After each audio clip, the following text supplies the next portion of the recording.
최대 속도로 질주하고 있는 한 차량. 그런데 웬 무지갯빛 기둥 앞에 멈춰선 뒤 무조건 여기서 세운다. 굳은 각오를 들어와. 되뇌입니다. 꽉 잡아! 그 앞에 오고 있는 것은 버스였죠. 이어서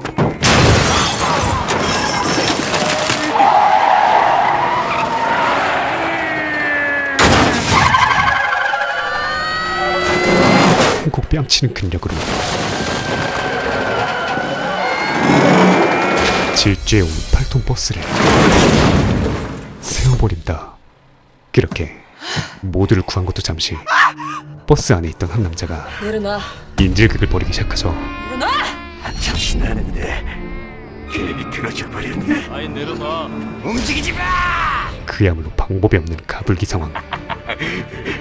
그런데 그때 인질범의 표정이 굳어지기 시작합니다. 이어서 그의 손과 손가락이 자동으로 펴지기 시작하죠. 염력이었습니다. 그것도 늦어서 미안. 많이 기다렸지. 소문이에 3년 만에 돌아온 레전드 드라마 경이로운 소문 시즌2 바로 시작합니다. 몇 분 전 평화로운 유치원 통학버스 기사의 표정이 심상치 않았죠. 악귀였습니다. 즉 인간을 숙주로 삼고 살인을 반복하며 그 영혼을 먹고 점점 더 강해지는 악의 존재였죠. 그런 악귀가 하필이면 유치원 통학버스 기사에게 들어온 곳이었습니다. 그리고 저승과 이승 사이에 특별한 기운인 융의 땅을 통과하자 한 여자가 밟았어요. 그의 존재를 포착합니다. 악귀를 잡아 하늘로 올리는 히어로 카운터였죠. 하지만 그 사이 악귀는 좀만 천천히 가주시겠어요? 한참 신나는데 제대로 본색을 드러내기 시작하고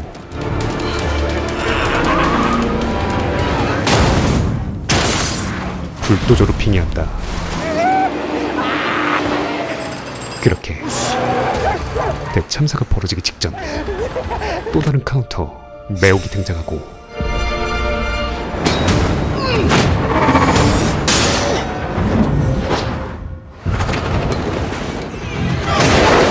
지린 창술로 버스를 멈춰보려 하지만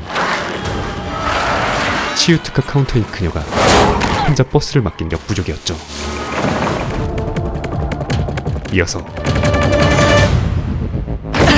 하나가 버스에 탑승합니다. 맞다가 죽을 것 같으면 벨 눌러. 운전 똑바로 안 해? 느리게 줄게. 그렇게 악귀를 제압하는 데 성공하지만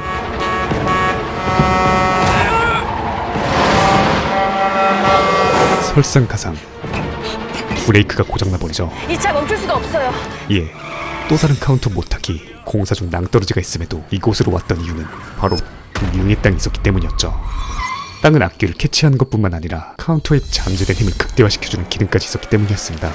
그렇게 가까스로 추락을 받고 소문이까지 등장하자 내 말이 말 같지 않지. 궁지에 몰린 악귀는 이 아이 니들이 죽인 거다. 맹목적 살인을 위해 몸을 던지지만 압도적인 염력을 보유한 소문이 앞에서 그 모든 수가 무용지물이었죠.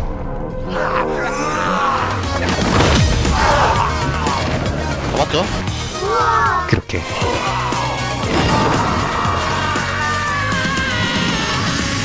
참교육 시즌2가 제대로 시전됩니다. 이런 카운터제의 주말 일과는 봉사활동. 그곳에서 치매 걸린 소문이의 할머니를 각별히 챙겨주는 위성 아니 주석이가 소문이는 너무나도 고맙습니다. 심지어 2년 전 그는 목숨을 바쳐 할머니의 목숨까지 구해준 참소방관이었죠. 그리고 이런 주석에게도 엄마야. 세상에서 제일 행복한 일이 아빠야, 반가워. 다가온다. 애기 심장이 힘차게 잘 뛰어요. 우리 애기 오빠 닮았으면 좋겠다. 갑자기 저주를 박는 아내. 야, 너 무슨 소리야? 어? 안 되겠어. 빨리 퇴퇴퇴 빨리. 진짜로. 착하고 따뜻한 마음씨도 다 오빠 같았으면 좋겠어. 정말 아쉬울 것 하나 없는 너무나 행복해 보이는 부부. 그런데 그때 한 뉴스의 소식이 들려오자 그 누구보다 행복해 보였던 아내 민지의 표정이 순식간에 굳어지죠. 그들은 분양 사기의 피해자였습니다. 찾아야 되는데 우리 돈? 자신이 번 돈이면 모르겠지만 오빠가 10년 동안 목숨 걸고 모은 거. 소방관으로서 남편이 일평생 모았던 돈이었기에 저 돈 없어도 돼. 민지가 이 사건을 잊기는 쉽지 않았죠. 불안한 마음이 생길 땐 어떻게? 하지만 오빠를 보면 돼. 서로를 바라보며 맞아. 서로에게 의지하며 나만 봐. 힘든 시기를 버텨냅니다. 그 시각 중국 지란시 외곽, 왠지 변호사였을 것 같은 한 남자도 그 뉴스 기사를 보고 있었죠. 그리고 왠지 마약 좀 할 것 같은 여자도 这小子终于死了， 이 사건에 대해 恭喜呀！ 아주 잘 알고 있는 듯 보입니다. 그들의 이름은 황필광과 갤리, 악귀들이었죠. 그 시각 이들의 존재를 눈치챈 중국의 카운터즈들이 그들의 숙소로 잠입하고 흩어져서 수색을 시작하는데 天哪， 소 여사가 家伙不是一般的恶鬼。 끔찍한 살해 현장을 발견합니다. 생존자는 오직 한 명뿐이었죠. 你没事吧？ 이어서 치유 담당인 그녀가 부상자를 치료 중인데 哇塞， 그는 생존자가 아니라 你 가해자. 심지어 목소리가 갈라지는 걸 보니 3단계 악기였습니다. 같은 시각 다른 카운터들도 각계 전투가 펼쳐지는데 이들 모두가 카운터들과 필적 혹은 그 이상의 힘을 가진 3단계 악기들이었죠. 심지어 真面相被灭死。 그들의 리더인 필광은 카운터들도 갖기 힘든 어마어마한 염력 능력자였습니다.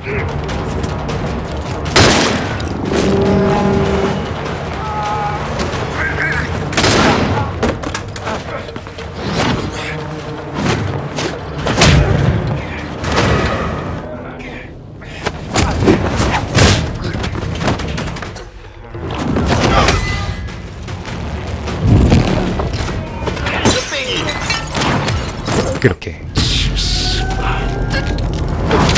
카운터 한 명은 속절없이 당해버리고 그 영혼을 흡수하며 그는 한 차원 더 강력해지죠. 같은 시각 갤리를 상대하던 카운터도 당해버립니다. 그리고 그 다음 단계들은 모두 동일했죠. 이제 남은 사람은 카운터들의 리더, 또한 어마어마한 염력의 소유자였습니다. 真有意思。 그렇게 박빙의 승부가 펼쳐지지만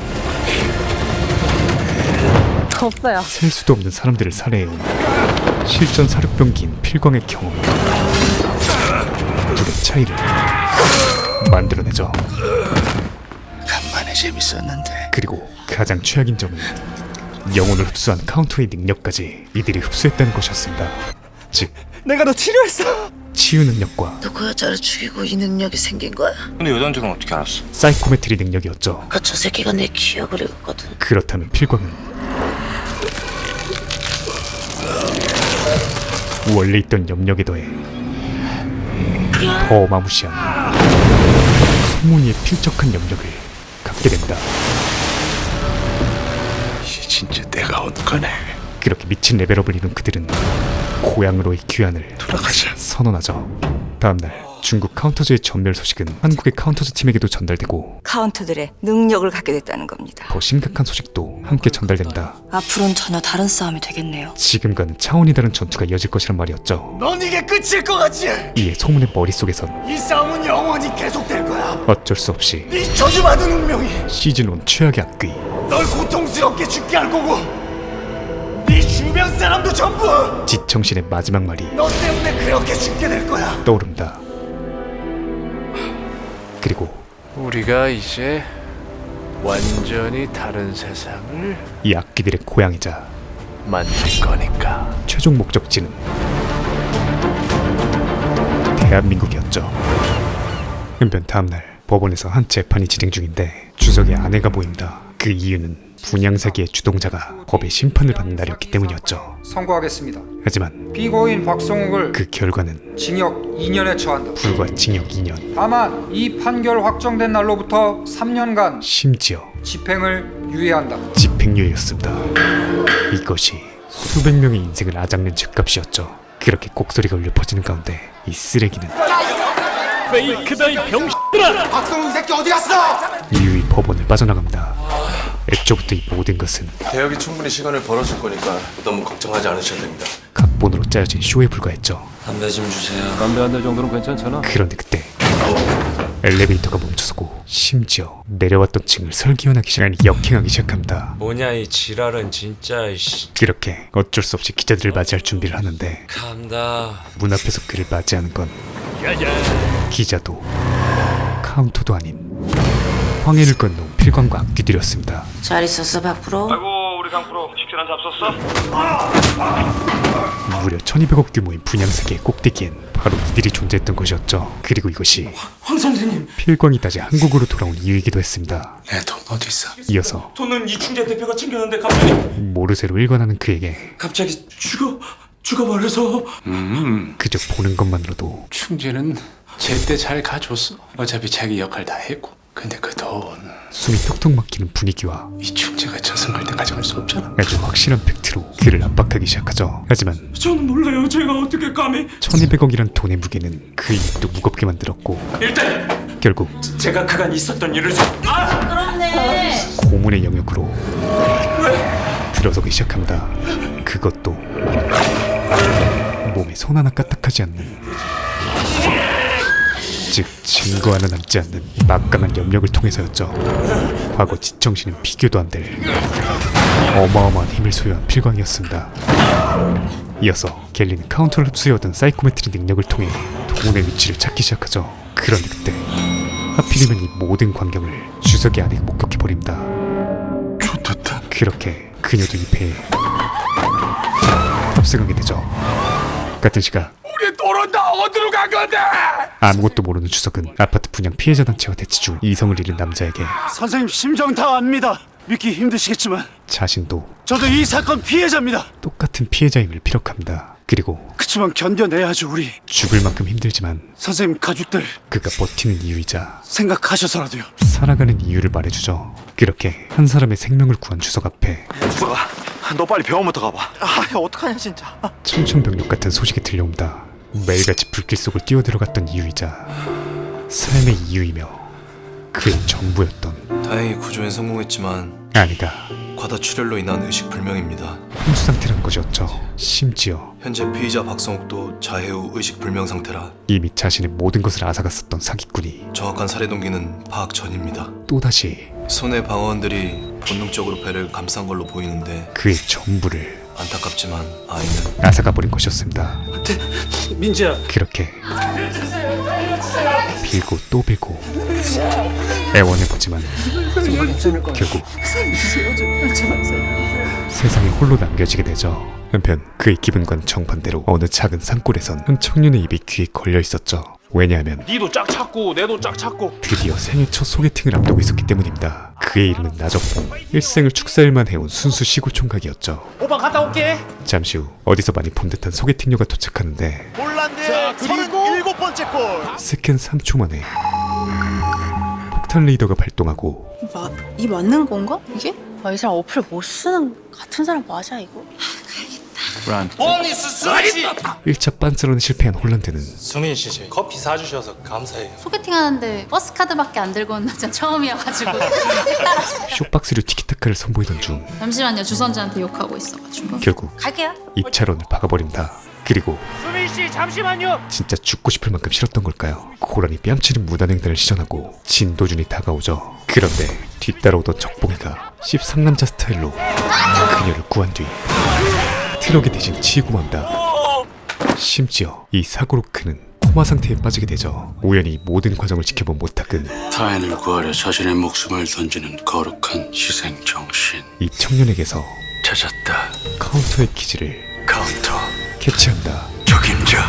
엄청난 파워와 초능력을 가지게 되는 카운터의 특성상 나적봉 씨는 사람 본연의 다른 사람을 구하면서 대신 사고를 당하셨어요. 선한 마음을 가진 이를 찾는 것이 최우선이었죠. 지가 그럼 식물인간 상태, 삶과 죽음의 경계에 계세요. 오직 코마 상태가 되었을 때만 저승과 이승의 경계지역인 융에 들어올 수 있기 때문에 융인과의 카운터 계약이 가능한 조건까지 갖춘 딱 적합한 인재와 상황이었습니다. 카운트 그거 하면 하지만 출퇴근은 가능한가요? 옳은 선택이었는지는 아직 미지수였죠. 4대 보험은 보장되는 거죠? 죄송합니다. 그렇게 안녕하세요. 아주 오랜만에 새로운 신입 카운터 나적복이 합류하고 카운터즈는 다시 한번 이 사진에서 사라지는 사람 아무도 없을 거예요. 악귀에 맞서기 위한 새로운 각오를 다져봅니다. 다음날 텅 빈 공사 현장에선 아주 끔찍한 일이 벌어지고 있었죠. 필광패거리 악기 녀석이 에이, 다리 하나 부러진 거 가지고 엄살을. 카운터를 흡수하고 얻은 치유 능력을 바탕으로 사람을 떨어뜨리고 그로 인해 부러진 다리를 치료해준 뒤 살려주고 있잖아. 또다시 떨어뜨리는 극악무도한 짓을 반복하고 있었습니다. 그가 이러는 이유는 이거 진짜 재밌네. 오직 재밌기 때문이었죠. 진짜 재밌어.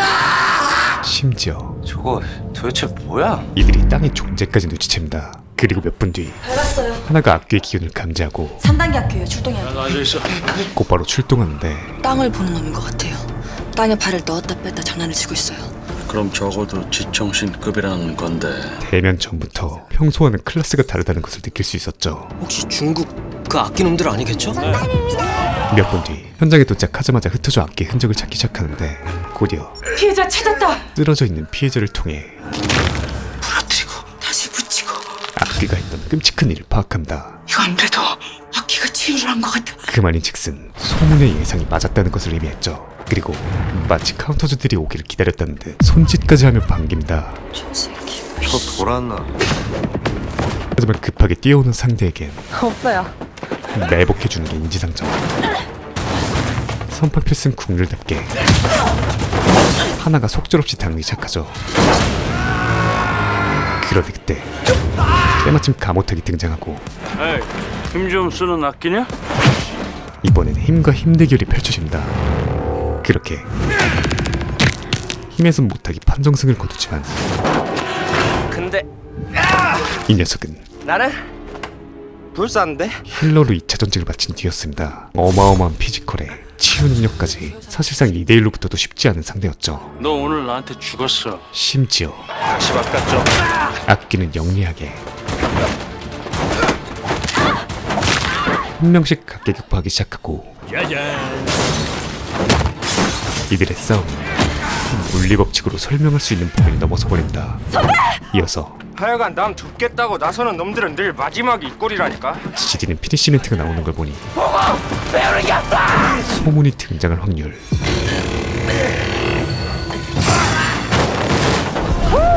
슈퍼히어로 랜딩. 그는 도착한 짓 한 5초 만에 3단계 악기를 버터구이 오징어로 만들어버린다. 장난질 여기까지야 이 악기 새끼야. 거의 아이와 어른의 싸움 수준이었죠. 이 악기는 마지막 필살기를 날리는데 피해주고 반사신경 좋은 소문이 덕분에 애꿎은 못하기 정통으로 처맞게 되고 소문이 그를 구하는 사이 악기는 런을 박아버리죠. 그리고 이 모든 상황을 옥상 위의 필광이 지켜보고 있었습니다. 그날 밤 이번 전투에서 얻은 가장 중요한 정보는 아까 그놈 기억에서 읽은 게 소유사님뿐만이 아니었어요. 전투 때 신체 접촉 때 하나가 읽은 왕의 기억, 바로 민지 언니를 봤어요. 주석의 안을 본 것이었죠. 아니 민지 아줌마가 왜? 잠깐 스티드 보여서 잘 모르겠어. 심지어 근데 잠깐 비친 그녀의 모습은 언니가 살려달라고 하고 있었어요. 목숨을 구걸하고 있었습니다. 이에 그 사기꾼 새끼 깨어났다 그랬죠. 하나와 소문이 사기꾼을 찾아간 뒤 당신도 뭐 그의 기억을 읽어보기 시작하죠. 그런데 같이 있던 사람들의 얼굴이 괴상하게 뭉개져 있습니다. 이것의 의미는 누군가 기억을 지웠어. 기억 삭제. 중국에서 온 악기들인 거죠. 하지만 땅이 더 필요할 것 같아. 우리의 땅 셔틀이 아닌 소문이만 있다면 기억을 되살리는 것쯤은 일도 아니었습니다. 서서히 기억에 퍼즐이 맞춰지고 그놈이 맞아. 과거의 시간이 흐르기 시작하죠. 곧이어 엘리베이터의 문이 열리며 주석의 아내가 등장합니다. 잡았죠? 깜짝 손님이 왔네. 악귀들이 그녀를 죽이고 쓸모없어진 사기꾼에게 덮어 씌웠다는 것쯤은 추측해볼 수 있었지만 둘 다 처리해? 그럴 필요 없어. 그 방법은 무엇을 상상하든 알아서 할 거잖아. 그 이상이었죠. 필광은 이번에도 손 하나 까딱하지 않고 그를 조종하기 시작합니다. 이러지 마, 선생님 이러지 마. 그리고 그 칼의 목적지는 민지였죠. 저 아이가 있어요. 아이가 있어요. 제발 살려주세요. 아이가 있다는 민지의 절규는 필광의 감정에 단 1g의 망설임조차 유발하지 못합니다. 그야말로 악귀라는 이름에 걸맞는 피도 눈물도 없는 광기의 남자였죠. 잠시 후 모두가 이게 전부 다 그놈들 짓이라고. 도저히 믿을 수 없는 정보를 듣게 됩니다. 아니, 믿고 싶지 않았죠. 찢어 죽여도 시원찮은 놈들. 하지만 그 시각 악귀들은 놈들이 어떻게 널 찾았지? 카운터의 존재와 땅에서 올라오는 검은 빛, 땅의 존재, 그리고 그게 그놈들하고 우리를 연결하는 거야. 그것으로 자신들을 찾는다는 것. 그리고 마지막으로 그놈이 그걸 불러오지. 소문이의 능력까지 전반적인 모든 것을 파악하고 있었죠. 단 한 번의 조우로 반갑다고 해야 하나. 이미 훨씬 더 유리한 입지를 차지합니다. 그리고 다음날 카운터즈의 아지트에 어두운 그림자가 다가오죠. 숨어있긴커녕 자진해서 적진으로 직접 찾아온 사상 최악의 악귀 잡았죠? 필광이었습니다. 지켜야 할 아이들로 가득 찬 이곳에서 이제 무슨 일이 벌어질까요? 다음 주 월요일 3, 4화 소개 영상으로 돌아오겠습니다. 이번 경이로운 소문 2 카운터펀치는 8화까지 연달아서 소개할 계획이고요. 매주 월요일 밤 10시 50분 2화씩 업데이트하도록 하겠습니다. 구독과 알림 설정을 하시면 영상이 올라오자마자 접하실 수 있고요. 매주 토요일 밤 9시 20분 채널 TVN과 TVN에서 본방으로 지무비 채널에 앞서 먼저 풀버전을 접하실 수 있으니까 꼭 본방 사수도 부탁드립니다. 간단 리뷰를 해보자면 채널 OCN에서 전데미문의 시청률을 기록했던 전설의 드라마이죠. 경이로운 소문이 시즌2로 다시 돌아온 건데요. 동명의 웹툰을 원작으로 비상한 힘을 가진 카운터들이 지상의 악귀와 나쁜 놈들을 물리치는 사이다 히어로물이죠. 무려 3년을 기다린 만큼 시작부터 더욱 커진 스케일과 지리는 액션은 물론이고 몰라보게 성장한 소문이와 카운터즈의 활약이 더해져서 앞으로 펼쳐질 이야기들에 대한 몰입도를 높였던 초반이었습니다. 3화부터 본격적으로 재밌어질 것 같고요. 또한 히어로물의 완성도를 높여주는 요소 중 단연코 빌런이 엄청난 비중을 차지한다고 생각하는데요. 강기영 배우가 연기한 필광을 필두로 갤리, 웡 등 하나같이 개성 넘치면서도 엄청난 포스를 자랑하는 빌런 연기로 인해 더 몰입해서 볼 수 있었습니다. 특히나 강기영 배우의 연기 변신이 너무나 인상적이었고요. 앞으로 어떤 모습을 보여줄지 더 기대됩니다. 오늘 소개해드린 부분은 경이로운 소문 2 카운터펀치 1화부터 2화까지의 내용을 알려드리며 올라가겠습니다. 시즌1 1, 2화를 보시며 기억을 상기하고 싶으신 분들은 고정 댓글과 최종 화면을 참고해주시고요. 다음 주는 시즌2 3, 4화 소개 영상과 함께 돌아오겠습니다. 감사합니다. 지무비였습니다. 지금 보이시는 화면처럼 구독과 알람 설정을 해주시면 매주 새 영상이 올라오자마자 접하실 수 있습니다. 강요는 아니고요. 네가 개가 되라면 내 개가 된다. 이 새끼한테 입만 벌리면 거짓말이 자동으로 나와. 개야. 누구인가? 지금 누가 소리를 내었어? 살락. 네 목숨 오바나.